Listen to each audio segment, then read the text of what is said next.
dia ngubungin saya.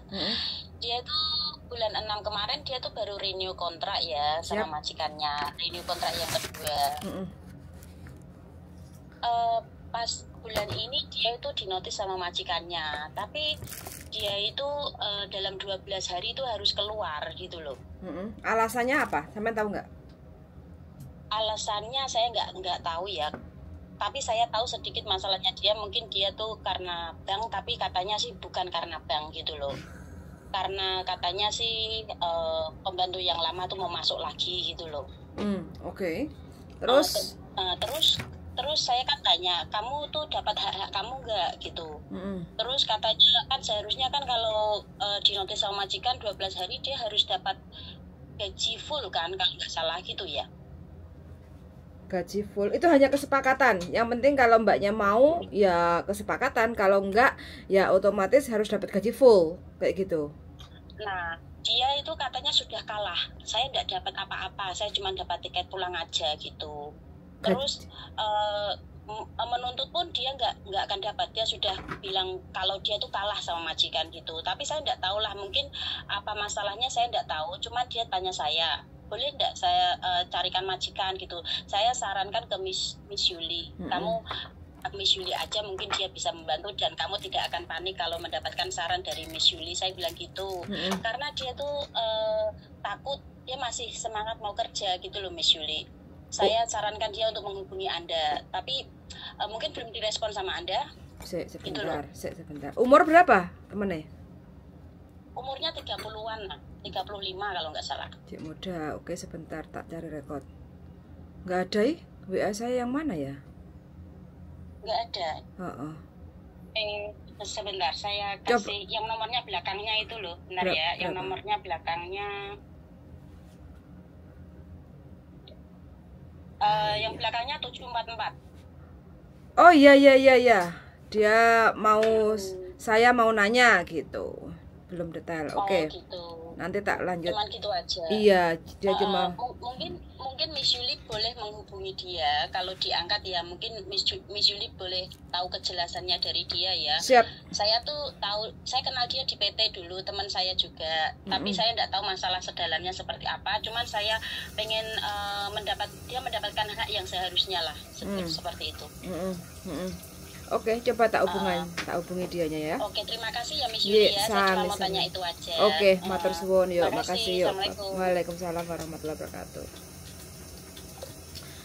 Oke teman-teman, nah ini bestinya lagi ada musibah.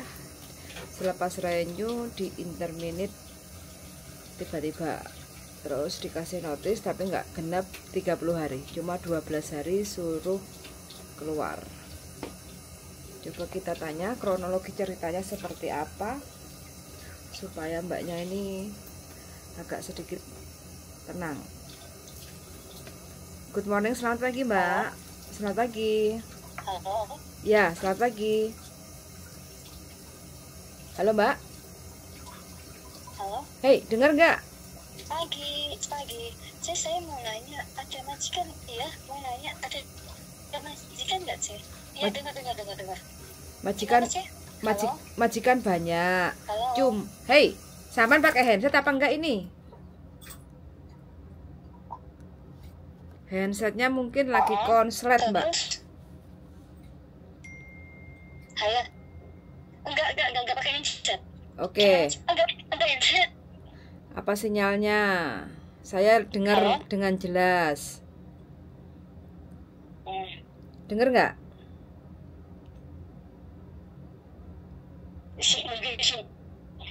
Sinyalnya ya, sinyalnya lagi nggak baik-baik saja.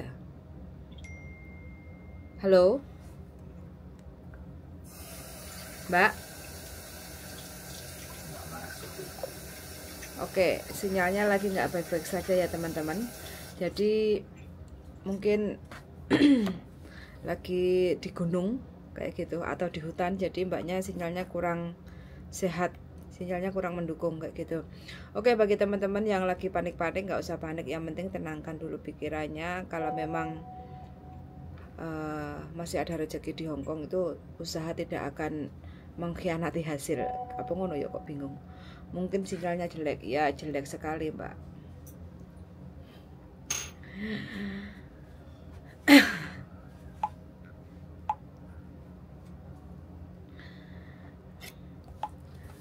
Apakah teman-teman itu pernah merasakan ya di interminit tiba-tiba selepas renew kontrak? Nah ini gara-gara utang, tapi nggak tahu kejelasannya sih, hanya sebatas simpang siur dari temennya. Tapi untuk detailnya makanya kita harus kronologi cross check ke mbaknya yang bersangkutan. Kalau di WA sih sebenarnya langsung respon, cuma untuk telepon kok mandet-mandet kayak gitu. Oke teman-teman, bagaimana kabar hari ini? Mudah-mudahan teman-teman semuanya selalu sehat. Sebentar lagi lebaran Cina ya, konin saatnya untuk ceng-kunceng oke, resik-resik rumah, resik-resik sampah yang lagi mambras di rumah majikannya. Wes pokoknya teman-teman semuanya musimnya agak sedikit semilir kayak gitu ya. Tetap jaga stamina, kesehatan supaya teman-teman itu tetap sehat kayak gitu ya. Kalau nyambut guys, badannya sehat otomatis kan nanti ampaunya juga lumayan kayak gitu.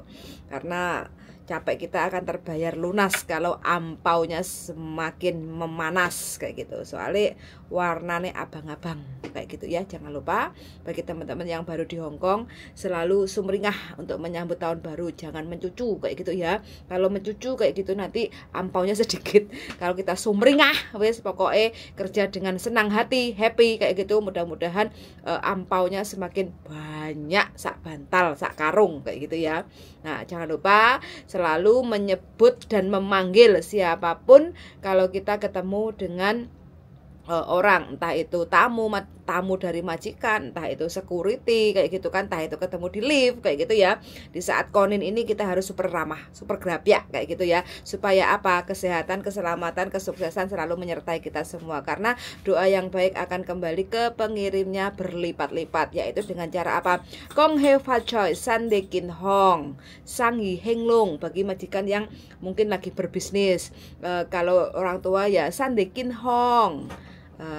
Kayak gitu ya, pokoknya wis bahasa-bahasa seperti itu harus selalu kita sebutkan, entah itu nanti di lift ketemu sama nenek-nenek atau majikan kayak gitu ya. Pokoknya saling pas ketemu adu batuk kayak gitu ya, tatapan mata kayak gitu, kong hebat saya sandikin hong kayak gitu, wis langsung walaupun hanya 20 ataupun $10, alhamdulillah itu kan rezeki, syukur-syukur dapat 50 atau 100, lumayan bisa buat beli pulsa kayak gitu ya teman-teman. Karena ini hanya untuk lebaran Cina loh ya, jangan hari-hari biasa nanti ketemu di lift atau di tangga kayak gitu nanti ya kok nggak ya dipikirnya kita nanti gila. Pokoknya selepas lebaran Cina itu ya, pokoknya kong he fa choi sanin failok kayak gitu ya, harus selalu diucapkan ketemu siapa aja. Pokoknya kita harus grabyak sumringah kayak gitu ya, supaya rezeki kita lancar. Karena kong he fa choi itu selamat tahun baru Cina, sandai kin hong itu adalah sehat walafiat kayak gitu. Jadi doa yang baik akan kembali ke pengirimnya berlipat-lipat. Jadi kalau kita sering mengucapkan kong he fa choi sandai kin hong kayak gitu ya, sehat walafiat kayak gitu ya, nah itu otomatis kan akan kembali ke kita. Mudah-mudahan seperti itu. Sang Yi Henglong itu mudah-mudahan bisnis rezekinya lancar kayak gitu. Bagi majikan yang mungkin lagi berbisnis atau mungkin di pasar, atau nanti biasanya teman-teman punya langganan jual babi atau sayur kayak gitu ya, atau bakul tahu kayak gitu sebutannya dia. Kong he fa chaya sanin fai lo sandai kin hong sang yi heng long kayak gitu. Nah pasti majikan atau yang kita sapa itu pasti senang kayak gitu ya. Itu aja sih tips-tips untuk teman-teman yang menyambut tahun baru lebaran Cina. Mudah-mudahan kita selalu sehat walafiat lah ya. Apalagi kalau kita keluarga besar, neneknya masih sehat, itu biasanya kita selalu bikin lopako atau linko kayak gitu ya, itu menguras tenaga kita, karena itu harus dimasak berjam-jam kayak gitu ya, dan mungkin nyampe beberapa loyang karena majikan suka ngasih masakan-masakan itu kayak lopako, linko itu ke keluarga atau teman kayak gitu. Wah, padahal yang capek kita. Kadang ada pas majikan yang baik atau neneknya yang baik ya gitu. Ali kamu kok jeje ya hole koi se cuci linko lopako lah. Kita walaupun diucapkan seperti itu seneng ya, tapi padahal kita yang kerja terus otomatis majikan bilang 你kau yang ngoji ke ya, ngomong sekarang si halan kayak gitu ya. Padahal yang kerja kita capek kita wes gak apa-apa. Yang penting kita kerja dengan ikhlas, insya Allah akan terbayar dengan lunas. Kayak gitu ya, oke? Begitu aja dari kita, darling. Lagi bojoku, lagi melek menyambut tahun baru ya, darling. Sandikin hong. Sandikin hong terus. Sanin Vailok terus. Bisnis lancar. Sang Yi Henglong. Sang Yi Long. Sang Yi. Sang Yi. Sang Yi. Henglong. Hinlong. Hinglong. Hinlong. Ah. Susu tumpah. Nah, kayak gitu ya. Jadi ibuku juga harus belajar karena dia tinggal di Hong Kong, ketemu sama singkek mata sipit kayak gitu. Jadi Ulak bosone arek-arek. iya, sipit. Sipit. Bosone arek-arek kan sifat sipit. Sipit. Gak ya Cino. Sipit. Singkek. Singkek. Singkek itu terkenal kalau bilangnya singkek kayak gitu pasti pelit ya. Cino pelit kayak gitu. Singkek. Singkek. Mungkin ada bahasa artinya apa? Singkek. Singkek. Nah, takon Hongkong singkek itu artinya apa? Gak tau teko. Takono singkek. Mungkin singkek itu medit. Medit. Cino medit. Jadi ngomongnya singkek. Singkek. Wong Jawa singkek. Jadi kalau kita di Indonesia diskriminasi. Tapi kalau di sini itu tempatnya mereka. Jadi nggak diskriminasi. Kalau nggak singkek bukan Cino. Yo kan terkenal. Sebenarnya bukan medit ya, karena mereka segala sesuatu itu kan berhitungan. Hitung. Dihitung benar apa enggak, makanya mereka suge-suge. Perhitungan. Jadi enggak Sina 100-200 Sina kayak gitu. Betul. Jadi uang capek ada sendiri, terus uang hitungan bisnis ya harus ada sendiri kayak gitu. Jadi nggak boleh dicampur aduk kayak gitu ya teman-teman. Oke, ini aja percakapan singkat kita hari ini. Mudah-mudahan untuk teman-teman semuanya selalu sehat walafiat, waras, pokoknya selalu diberi kemakmuran rezeki yang berlimpah ruah kayak gitu ya. Karena kita kerja di Hong Kong itu kan untuk bekerja. Jadi kalau ada masalah atau mungkin ada kepanikan kayak gitu, silahkan aja untuk diskusi dengan orang-orang yang tepat. Supaya apa? Supaya kita lebih tenang untuk menghadapi majikan yang mungkin kurang nyaman kayak gitu. Yang namanya kerja itu nggak ada yang nyaman. Yang penting kita sabar, ikhlas, pasti kita bisa menikmati semua proses kehidupan ini kayak gitu ya. Jadi nggak usah dibuat pusing dengan apa yang nggak sesuai dengan hati kita. Kita karepe pengennya seperti ini, tapi pada kenyataannya majikan beda. Ya wes nggak apa-apa lah. Kunci utama adalah sabar, ikhlas, menikmati perjalanan hidup kayak gitu aja. Oke, sangat sudah mendengarkan dan see you in the next video. Bye bye. Sabar, ikhlas menjalani